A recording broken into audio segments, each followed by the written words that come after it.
여러분 안녕하세요. 오롱장입니다. 오늘은 은행 대출에 대해서 얘기해 보고자 합니다. 시청하시기 전에 구독하기, 좋아요, 멤버십 부탁드리고요. 제 멤버십 라이브는 매주 토요일 투자에 대해서 진행을 하고 있습니다.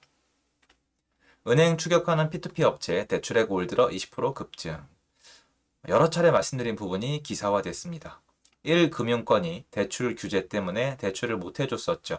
하지만 은행은 사기업이고 직원들 월급과 상가 월세를 내야 됩니다. 즉 돈을 벌지 못하면 문을 닫아야 합니다. 돈을 버는 방법은 당연히 돈에 대한 이자를 받는 것입니다. 돈에 대한 이자를 받으려면 대출을 해줘야만 합니다. 무슨 말이냐? 사채업자랑 돈 버는 원리는 크게 봤을 때 크게 다르지 않다라는 겁니다. 사채업자가 누구죠? 여러분 요새 밖에 나가서 사무실에 사채업자, 명함에 사채업자, 대부업자라고 써져 있는 거 보신 적 있으세요? 사실 있어요. 있는데 많이 줄었죠. 정말 많이 줄어들었어요. 왜 그럴까요? 이미지가 너무 안 좋아졌거든요.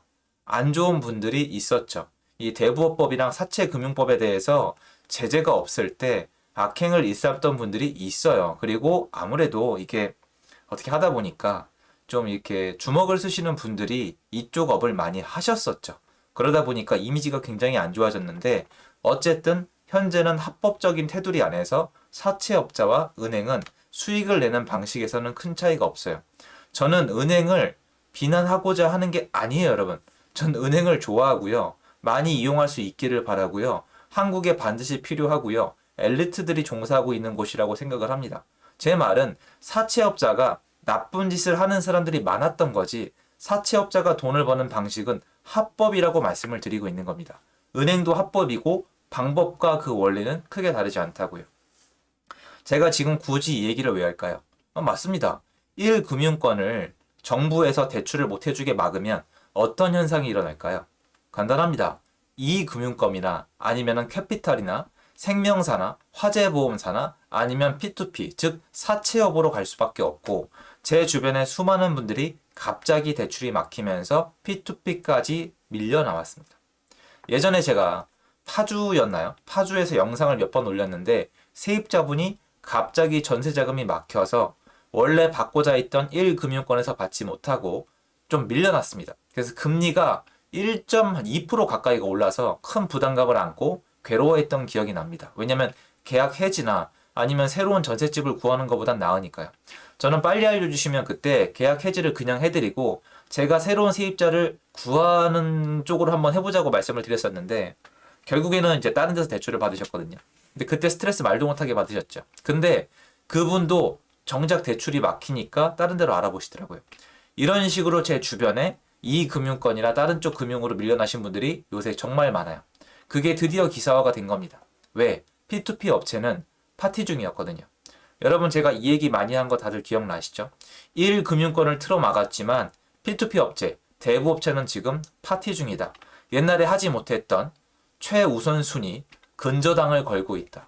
그것도 훨씬 더 높은 금리에. 그런데 갑자기 대출을 막으니까 어쩔 수 없이 받는 분들이 굉장히 많더라는 겁니다. 그래서 보시면 대출액이 올 들어 20%가 급증했다는 거예요.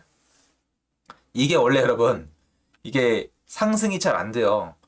여러분 간단히 생각을 해보십시오. P2P 제가 좀 딴 뜻이 아니라 P2P를 딱 상식적으로 들었을 때 신용도나 어떤 상환 능력이 좋은 분들이 받을까요? 아니면 좀 어려운 분들이 받을까요? 그렇죠. 상환 능력이 좋고 능력이 되는 분들은 1금융권에 가서 VIP 의자에 앉아서 안전하게 받고 그 정장 입으신 분들이랑 얘기를 하겠죠. 그런데 P2P 업체는 어떻겠어요? 맞습니다. 좀 어려운 분들이 받던 곳이기 때문에 P2P 업체의 대출액이 늘어났다는 건 사회적으로 좋은 게 아니에요.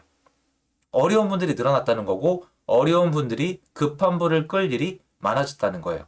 사업을 하는 분들이 늘어날 때는 P2P 금융업이 올라가는 게 아니라 전체 대출액이 올라가요. 근데 이거는 비교했을 때 P2P 업체가 더 많이 올라갔다는 거거든요. 무슨 말이냐면 우량한 1금융권, 2금융권에서 대출을 안 해줬다는 거예요. 그런데 1금융권, 2금융권이 대출을 안 해주는 경우는 얘를 돌려받을 확률이 낮을 때밖에 없는데 이건 왜 이럴까요? 지금 대출을 해주고 상환, 돌려받을 가능성이 낮을 때는 P2P도 같이 안 해주거든요. 여러분 이제 해보시면 아시겠지만 P2P가 무조건 해주는 게 아니에요. 얘네도 까다로워요. P2P는 제가 약간 팁을 드리자면 P2P는 새로 신규로 이제 사업체를 만드신 분들도 있고 이게 조건을 갖춰야 만들 수가 있거든요. 쉽지가 않아요. 그리고 단위 농협이나 뭐 신협이나 수협이나 새마을에서 나왔던 지점장님들이 좀 하세요. 저는 만났던 분들이 좀 그런 분들이 많아요. 왜냐면 영업망을 구축하고 있고 고객을 확보하고 있고 돈이 어떻게 굴러가는지 알고 있고 무엇보다 여러분이 입장 바꿔서 이분이 명함을 내비는데 저 전 어디 지점 무슨 은행 지점장 출신이고 대출 업무만 40년 한 30년 했습니다. 이러면은 그리고 나와서 제 업체 차렸습니다. 저 확인해 보세요. 확인해 보시면은 그 지점에서 제가 일했던 게 기록이 남아 있습니다. 이러면 믿음이 가잖아요. 그러니까 이렇게 운영을 많이 하셔서 좀 나쁘게 얘기하면 바지 사장도 있으시고 어쨌건 이쪽도 나름대로 생태계가 만들어져 있습니다. 그런데 얘네가 한동안 정말 잘 됐어요. 왜 잘 됐을까요? 그렇죠. 은행이 대출을 안 해주니까. 무슨 말이냐면 은행이 대출을 안 해주는 이유는 얘를 상환 못 받을까봐 겁나서가 아니라 정부에서 해주지 말라고 했다는 거예요. 그래서 은행이 택했던 게 뭐죠? 금리를 올렸습니다. 여러분들 지금 기사는 나온 적이 없는데 왜 안 나온지 저는 이해를 못 하겠는데 기준금리란 게 있고 시장금리란 게 있습니다. 기준금리는 한국은행에서 정해서 내려오면은 그 금리를 베이스로 해가지고 시장금리를 만들어서 시장에 있는 민간은행들이 이걸로 대출을 해주고 이자를 받아먹거든요. 그런데 갑자기 기준금리에 비해서 시장금리가 확 올라갔습니다. 예를 들어서 기준금리가 1%면은 시중금리가 한 3%, 한 3.5% 이렇게 되면 되는데 더 차이가 나는 거예요. 막 2%, 3%, 4% 차이가 나기 시작하더니 계속 금리를 올리는 거예요. 요새 금리 많이 올라간 거 느껴지시죠? 여러분 지금 기준금리는 올라가는데 시장금리가 어떤 할인 혜택, 그러니까 특판이 나오는 기이한 현상이 일어나고 있는데 이거는 기준금리에 의해서 기존의 은행들이 금리를 지나치게 올렸기 때문에 가능한 거예요. 예를 들어서 기준금리가 1%인데 시장금리가 3%면 적절하다고 쳐봐요. 근데 기준금리가 1%인데 5%를 받아먹고 있던 거예요. 근데 기준금리가 1.5, 2 이렇게 빅스텝으로 간다고 쳐도 이미 충분히 많이 받고 있었기 때문에 서로 경쟁이 붙으면은 특판을 내서 할인 혜택을 주는 건데 지금 이 현상이 일어나고 있습니다. 지난 몇 개월 동안을 봤을 때 대출이 문제가 좀 있었다는 거죠. 해줄 사람한테 못 해주고 해주고 싶은데 못 해주고 돈이 갈 데가 없으니까 받을 수 있는 사람한테 이자를 왕창 받는 구조로 가다 보니까 어떻게 됩니까? 고객을 뺏기는 거죠. 저축은행이나 보험사 이런 데로 가는 겁니다. 이 현상이 일어나고 있는 거예요.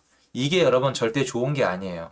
왜 많은 분들은 대출 받는 걸 무조건 비난하시고 1금융권이 대출을 안 해주는 걸 환호하시면서 이렇게 힘든 분들이 P2P를 받거나 좀 대부업에 손을 대고 고금리에 노출이 되는 거에 대해서는 아무 얘기도 안 하시는지 전 좀 안타깝거든요. 이게 좋아요, 여러분. 누가 뭐래도 1금융권에서 받았을 때 이율이 좀 싸잖아요. 물론 더 싸게 해주는 데도 있어요. 찾아보면 특판도 있고 여러 가지가 있기 때문에. 그런데 사회적으로 대출이 필요한 사람한테 적절하게 대출을 못 해주게 되면은 돈이 필요한 사람은 없어지는 게 아니라 다른 쪽으로 간다라는 겁니다. 이건 지금 주택시장이랑 똑같아요, 여러분. 한 곳을 막으면 옆으로 퍼지거나 딴 곳으로 몰릴 수밖에 없어요. 빵을 못 먹게 하면 면이든 밥이든 먹고요. 빵이랑 면을 못 먹게 하면 밥을 먹어야 되는데 셋 다 못 먹게 하면 또 뭔가 찾아 먹습니다. 마찬가지로 1금융권을 틀어 막으면 옆으로 퍼질 수밖에 없고 전부 다 계속 규제를 하다 보니까 P2P까지 간 거예요. 이게 지금 통계나 데이터에 드러나고 있는 겁니다. 이거는 절대 바람직하지 않아요. 여태까지 한국 사회가 이렇게 달려오지도 않았고 그리고 만약에 규제를 할 거면 같이 했어야 돼요, 여러분. 왜냐면 한국의 가계부채 문제가 정말 위험하다고 치면은 여러분이 생각하셨을 때 1금융권의 대출을 받은 사람이랑 P2P 업체의 대출을 받은 사람이랑 나중에 사고가 나거나 잘못될 확률이 누가 더 높겠습니까? 누가 뭐래도 P2P가 훨씬 더 위험하단 말이에요. 그런데 그냥 무조건적으로 대출을 안 해주는 쪽으로 규제를 해버리면 사람들이 P2P로 갈 수밖에 없는 거죠.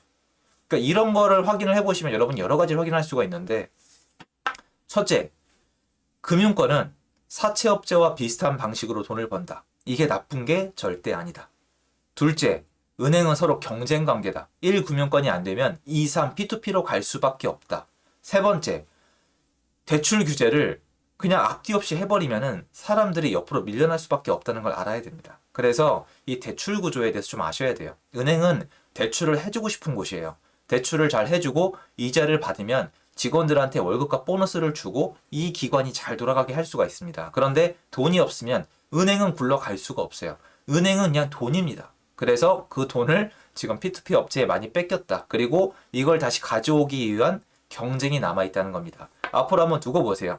뺏겼던 고객 다시 가져오기 위해서 본인들끼리 분명히 경쟁할 겁니다. 대출 규제가 제대로 풀린다면요. 이런 생태계를 알고 대출을 알아보시는 게 훨씬 더 도움이 되실 겁니다. 영상 도움됐으면 좋겠고요. 제 영상은 여기까지입니다. 감사합니다.